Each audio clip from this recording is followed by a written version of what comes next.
Monsieur le Premier ministre, mes chers collègues, dimanche, les électeurs de la 5e circonscription des Alpes-Maritimes m'ont désigné pour faire entendre leur voix au sein de l'Assemblée nationale à vos côtés. Je me suis engagée auprès d'eux à me battre pour leur sécurité, première des libertés.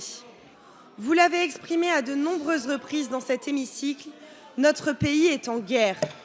S'il vous plaît, Lorsque vous avez décrété l'état d'urgence, nous, l'opposition, vous avons soutenu, car la sécurité des Français peut passer par la restriction de certaines de nos libertés. Ces mesures étaient nécessaires, mais insuffisantes. Nous devons aller plus loin. Vous le savez, la France accueille l'Euro 2016 avec ses fameuses fan zones.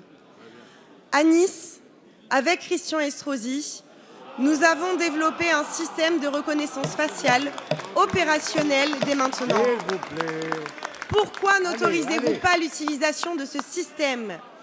Il suffit de connecter à ce système les fichiers des personnes menaçant la sûreté de l'État et de permettre ainsi aux forces de sécurité de détecter les individus dangereux en quelques secondes au milieu d'une foule.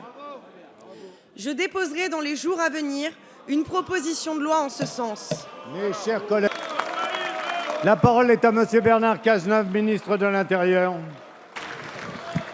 Madame la députée, permettez-moi tout d'abord de vous adresser mes sincères félicitations pour votre brillante élection de dimanche dernier.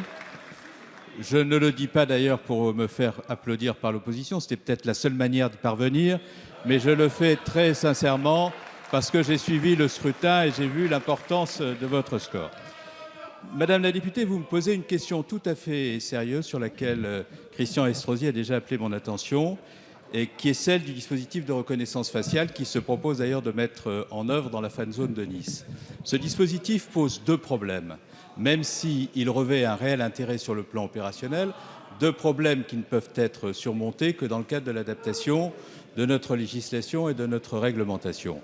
Le premier problème, c'est que, alors que le gouvernement de François Fillon avait essayé, à juste titre d'ailleurs, en 2012, de mettre en place un dispositif de sécurisation des titres, le Conseil constitutionnel, dans sa décision du mois de mars 2012, avait été extrêmement restrictif quant aux conditions de mise en œuvre de fichiers, y compris de fichiers mettant en œuvre les technologies que vous proposez. Et donc, cette décision du Conseil constitutionnel nous contraint considérablement en droit. Mais il y a un deuxième problème, c'est que l'intérêt de la reconnaissance faciale, telle qu'elle est pratiquée à Nice, c'est-à-dire l'introduction d'un logiciel dans un dispositif de vidéosurveillance, n'a d'efficacité que dès lors qu'on connecte le dispositif de reconnaissance faciale au fichier de police.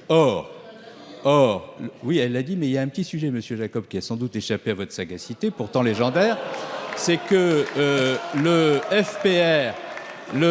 FPR et l'ensemble des fichiers de police, notamment le FNAEG, ont des règlements qui datent, pour ce qui concerne le FPR, de novembre 2010, qui interdisent l'utilisation de ces fichiers à des fins de reconnaissance faciale. Il faut donc là aussi procéder à cette modification et c'est la raison pour laquelle, Madame la députée, nous avons engagé ces travaux pour atteindre l'objectif que prétendait atteindre